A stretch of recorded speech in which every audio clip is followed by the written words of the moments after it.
Hey, it's Matty Jeff on the line with comedian Ron White. Hello. Hey, it's Ron White. I'm the worst interview guy in the world. Hey, man, welcome to the capital region, New York. How you doing today? I'm doing great, man. Got to wake up early and do press. That's my favorite. Oh, I bet you're just so excited to be on this morning. You know, I gotta tell you this story. I was watching some videos online last night.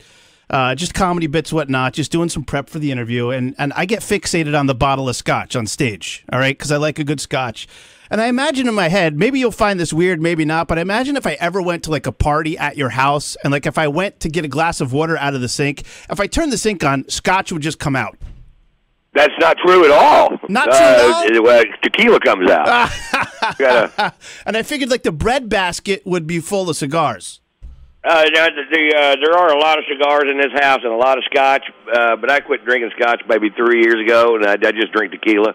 That's how much discipline I've got. I think my handlers were hoping for more because everybody was saying, hey, you kind of got a drinking problem. I'm like, okay, I'll switch to tequila if that helps. So, and it does. Tequila's way better for you. And I'm sure you're much more relaxed and calm on tequila anyway, right? Absolutely. It's a stimulant instead of a depressant. And I would drink a lot of scotch, and at night I'd get a little morose, which makes nobody horny. You know what? I got to ask you, and I really think the world right now could get together and use a shot of tequila together, and everyone just chill out and relax. Yeah, and a big fat joint. You know, there's some things could be done. I think the world needs a little buzz right now. I agree with you. Well, you've always been a big supporter of the U.S. military, especially with your, comedy salute shows to the troops. What do you think of everything going on right now with the national anthem and the kneeling and the NFL and all this craziness? I think if our president hadn't gotten involved, it would be 3 or 4 people. And since he called them sons of bitches, these are fine human beings, great Americans. These guys are, not all of them, but most of them are. Yep. And they're sons of bitches. Their mothers are bitches. Our president said that. That's just insane. And so the beautiful thing about America is, and what makes America what it is freedom of speech. Exactly. You have the right to protest, and you have the right to do these things, and you shouldn't have somebody saying your mother is a bitch because you decided to do something to make a point. So I think it's very, very immature on the part of our president. And I just like to watch football. Now it's turned it in. Now we have politics in football. So, that's what we were trying to get away from when we started watching football is all these stupid political moves. And so it's just another one of them. And he doesn't want us to think about the failed health care thing. It's about to get beat again. So he starts this thing, and that's just the way he operates. Well, let me ask you this. New comedy show you're bringing here to the Palace Theater October 7th. Does Trump make his way into any of the routine there? Barely. I do a bit about, because I ran for president, and I do a bit about that I didn't want to build a wall between the U.S. and Mexico to keep out the immigrants. I wanted to build a net between the U.S. and Canada to keep those geese out of here. Well, the wall will keep the tequila out, too. That's not good. Oh, it's a horrible idea. Building that wall is the worst idea I've ever heard in my life. I used to live on a border town on the Mexican side, and so I just know how dysfunctional that would be. But, yeah, you want to start jacking tequila prices up 20%, go ahead and build it, You know what? If someone ran an ad campaign for that... I own a tequila company, by the way. Oh, you do? Well, if you had ran an ad campaign for that, Trump never would have won. Right, yeah, I know. But I don't want that job either. I don't think he wants it either. It looks like the worst job in the world. Yeah, there's just no way to win, because you don't have... You can say you're going to do all these things, but even if you can't do them... and then you just blame it on other people that you can't do them. Well, they weren't doable to begin with, and so that was a horrible job. Oh, man, you don't win either way. On the phone today with Ron White, bringing his new comedy show to the Palace Theater October 7th. Want to shift gears a little bit and talk to you about the Showtime series Roadies. Your character on that show is amazing, Phil, the old school road manager. Did getting into that character, is there any inspiration from your life on the road as a comedian, or is the rock world completely different? No, it's not. I mean, what really got me for that role is my best friend since I was 6 years old was my road manager, and he was dying. And I've lived on the road for 31 years, so I'm really familiar with the lifestyle.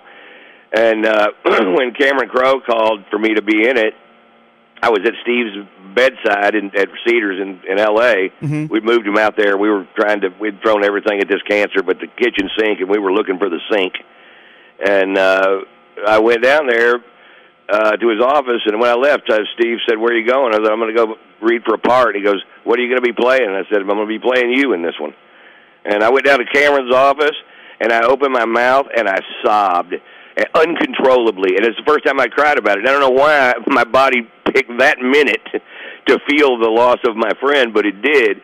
And I just cried, and then I just got up and walked out, and I was like, that's probably not what they were looking for.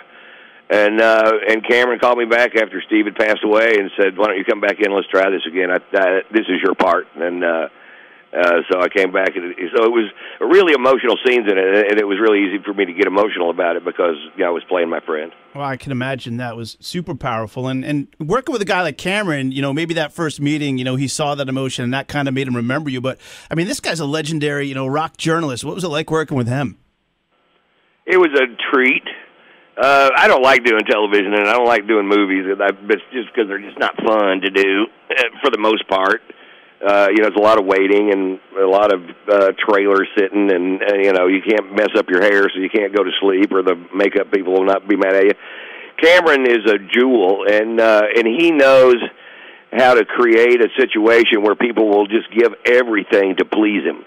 And he sets a creative space that you feel brave enough to try all these things. And he has different music for every scene, so he gets you pumped up with the right music for the right scene. And it's a blast to work with him. He's still a friend of mine to this day. I can imagine. Him and Machine Gun Kelly, and it was a great cast of people to work with. We had a good time. Well, you said creative space. For a guy like you who likes to push the envelope a little bit, I can imagine that's just like, going to a toy store, like a kid in a toy store, Yeah, it really was. I mean, he just knew how to make it fun. He just knows how to get it out of you. And so if, all you got to do is trust him, and then it was also beautifully written, and I was beautifully coached. I've had the same acting coach ever since I went out to L.A. for the first time. This woman named Eva Charney, and she's just great at what she does. And even though I'm not an actor, full time, if I work with her and work really hard at it, I can do it. So, but I really have no. I've gotten a million calls from other people, and I don't even take meetings. So you mentioned I don't want to do television. I want to do stand-up comedy. New comedy show on the road now. Is this your focus right now, staying away from the movies and the TV thing for a bit? Well, I don't have any focus in my life at all. Oh, my dog is eating my hat. Oh, come on, baby, stop it. That could be new puppy. That could be the tequila causing the lack of focus, Ron. It could be any number of things. So, any insight, surprises, things we could look forward to at the show coming to the Palace on the 7th? People. I think people come out to see me because I beat them up, and this is more of that. You come into the show and I'll beat you to death. Nothing much you can do about it. You're defenseless, and it's the best work I've ever done. I do stand up every night. I'll do big shows Thursday, Friday, Saturday, and then I'll go back to L.A. on Sunday, and I'll do 3 sets a night. Sunday, Monday, Tuesday, and then 2 sets on Wednesday, and back on the road, usually on a red eye back on Wednesday night to position myself for the Thursday, Friday, Saturday. So stand-up's all I do, and I don't do it because I have to. I do it because I'm cranky if I don't. Oh, no. And I need to stay on stage, and this is where I develop this stuff. And I still work hard at this, and so expect to come out and have a good time. I can't tell you what the material is, but and it's about to be shot for Netflix. So you'll see it right before it gets shot. That's great. We probably really couldn't talk about the material on the radio anyway. Probably not. Probably not.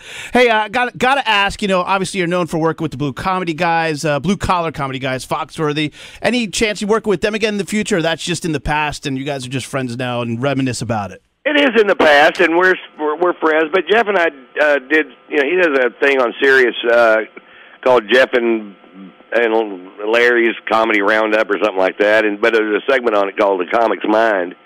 That's Jeff's segment, and he likes to interview comics and just find out what their thinking process are. Of course, he already knows what mine are because we've been friends for 30 years. But so that was the first we did. He decided to do that one on a live stage in Atlanta, where we both lived, and so that's the first time I've been on stage with him in 12 years.